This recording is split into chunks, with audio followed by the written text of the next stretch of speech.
नमस्कार। आज की इस खास पेशकश में आइए एक ऐसे मुद्दे की गहराई में चलते हैं जो हमारे लोकतंत्र के बुनियादी उसूलों को छूता है। आइए सीधे मुद्दे पर आते हैं। राष्ट्रीय सुरक्षा के कड़े कानून और हमारी संवैधानिक आज़ादी, इन दोनों के बीच का टकराव। आज की इस पूरी व्याख्या में हम इसी उलझन को सुलझाने की कोशिश करेंगे। जरा सोचिए, क्या किसी व्यक्ति को अदालत में दोषी साबित होने से पहले ही सालों तक जेल में रखना न्यायपूर्ण है? क्या सजा गुनाह साबित होने से पहले ही दी जा सकती है? ये एक बहुत बड़ा विरोधाभास है। आतंकवादी निरोधी कानून यकीनन जरूरी हैं, लेकिन क्या इनकी कठोरता कहीं हमारी बुनियादी आज़ादी पर भारी तो नहीं पड़ रही? ये सवाल सिर्फ कानूनी किताबों तक सीमित नहीं है, बल्कि सीधे तौर पर इंसानी अधिकारों से जुड़े हैं। और इसी अहम बात को राजनीतिक विश्लेषक पवन के वर्मा ने अपने एक बेहतरीन विश्लेषण में उठाया है। उनका सीधा सा तर्क है, देखिए, एक सेहतमंद लोकतंत्र को आतंकवाद से पूरी ताकत से लड़ना चाहिए, इसमें कोई शक नहीं है, लेकिन साथ ही साथ उसे अपने नागरिकों की उस आज़ादी की भी हिफाजत करनी चाहिए जो संविधान ने हमें दी है। अगर हम बिना सोचे समझे इन बेहद कठोर कानूनों का इस्तेमाल करेंगे तो हम जाने अनजाने में अपने ही लोकतांत्रिक मूल्यों को कमजोर कर रहे होंगे। अब सवाल ये है कि इस संतुलन का आखिर आधार क्या है? जवाब है हमारे संविधान का अनुच्छेद 21। ये हमारी न्याय व्यवस्था का वो गोल्डन रूल है जो कहता है जमानत नियम है और जेल अपवाद। इसका मतलब है कि जब तक बिल्कुल जरूरी ना हो, किसी भी आरोपी को आजाद रहने का हक है।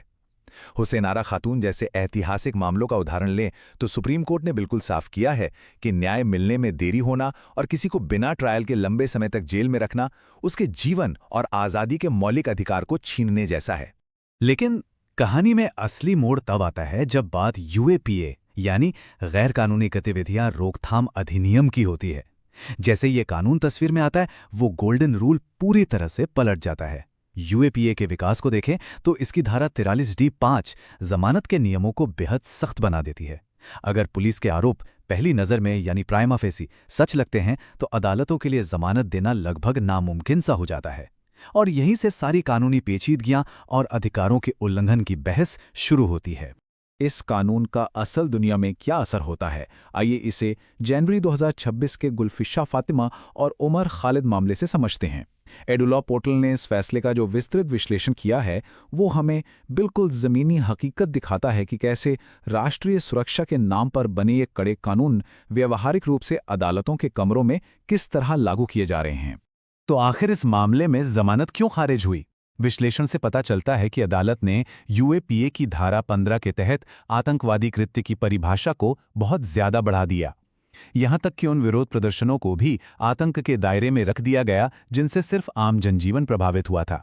अभियोजन पक्ष की साजिश वाली थ्योरी को बिना किसी बहुत ठोस सबूत के मान लिया गया। और सबसे चौंकाने वाली बात, यूएपीए के इन सख्त नियमों को संविधान के अनुच्छेद 21 से ऊपर रख दिया गया। अब जरा इस बात की गंभीरता को समझिए। 5 साल से ज्यादा का समय ये महज कोई नंबर नहीं है। उमर खालिद जैसे लोगों के लिए ये उनकी जिंदगी के वो साल हैं जो बिना किसी ठोस ट्रायल के जेल की सलाखों के पीछे गुजर गए। मुकदमा तो दूर, अभी ठीक से ट्रायल भी शुरू नहीं हुआ। तो क्या दोष साबित होने से पहले ही इतनी लंबी कैद अपने आप में एक बहुत बड़ी सजा नहीं बन जाती? लेकिन ठहरिए, कानूनी इतिहास में हमेशा कुछ ना कुछ ऐसा होता है जो पुरानी धारणाओं को तोड़ देता है। और ऐसा ही एक बहुत बड़ा वैचारिक बदलाव आया 18 मई 2026 को। सुप्रीम कोर्ट के एक आधिकारिक ऐतिहासिक फैसले ने कानूनी हलकों में एक नई बहस छेड़ दी और न्यायशास्त्र की दिशा को ऐसे मोड़ दिया जिसकी शायद ही किसी ने उम्मीद की थी। इन दोनों फैसलों की तुलना करना वाकई दिलचस्प है। एक तरफ जनवरी 2026 का गुल्फिशा फातिमा फैसला था जिसने कानून के सख्त प्रावधानों को संविधान से ऊपर रखा और के नजीब मामले को सिर्फ एक सीमित अपवाद मान लिया। लेकिन दूसरी तरफ कुछ ही महीनों बाद मई 2026 में सैयद इफ्तिखार अंद्राबी बनाम एनआईए मामले में सुप्रीम कोर्ट की ही एक समान बेंच ने तस्वीर को पूरी तरह पलट दिया। इस फैसले में साफ कर दिया गया कि संविधान किसी भी वैधानिक कानून से हमेशा ऊपर है और व्यक्तिगत आज़ादी की रक्षा करने वाला नजीब का फैसला कोई अपवाद नहीं बल्कि एक बाध्यकारी नियम है। यह ऐतिहासिक फैसला एक बात बिल्कुल साफ कर देता है, कोई भी वैधानिक प्रतिबंध किसी भी संवैधानिक अदालत के जमानत देने के अधिकार को छीन नहीं सकता।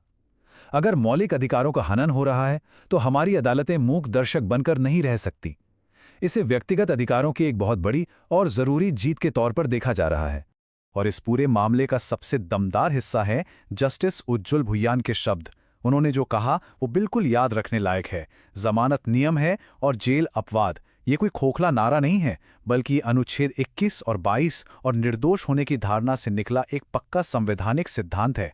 ये वाकई एक ऐतिहासिक पल था जिसने हमारे सभ्य समाज की इस नींव को फिर से मजबूत किया कि दोषी साबित होने से पहले हर कोई निर्दोष है।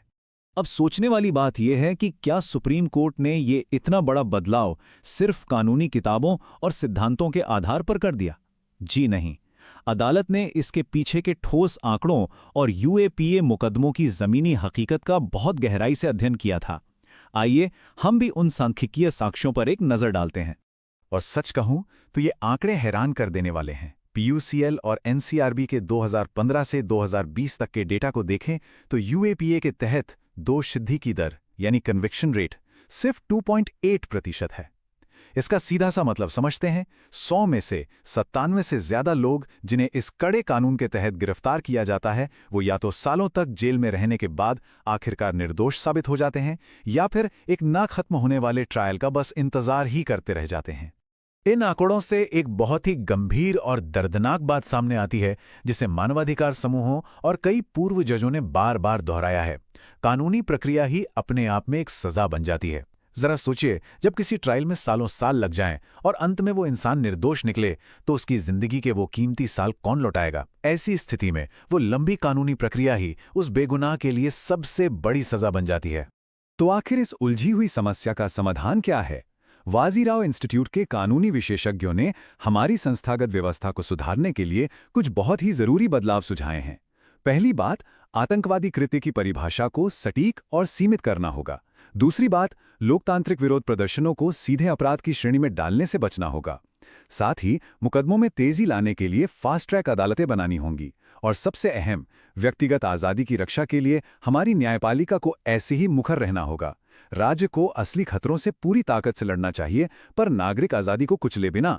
तो ये पूरी चर्चा हमें एक ऐसे मोड़ पर लाकर खड़ी करती है जहां एक बहुत बड़ा सवाल हमारे सामने है। क्या हमारी न्याय व्यवस्था आखिरकार राष्ट्रीय सुरक्षा और व्यक्तिगत आज़ादी के बीच वो सही संतुलन खोज पा रही है? सुप्रीम कोर्ट के इस ऐतिहासिक बदलाव को देखते हुए ये सवाल हमारे लोकतांत्रिक भविष्य के लिए बहुत अहम हो जाता है। क्या सच में ये संतुलन बन पा रहा है? ये सोचने वाली बात है।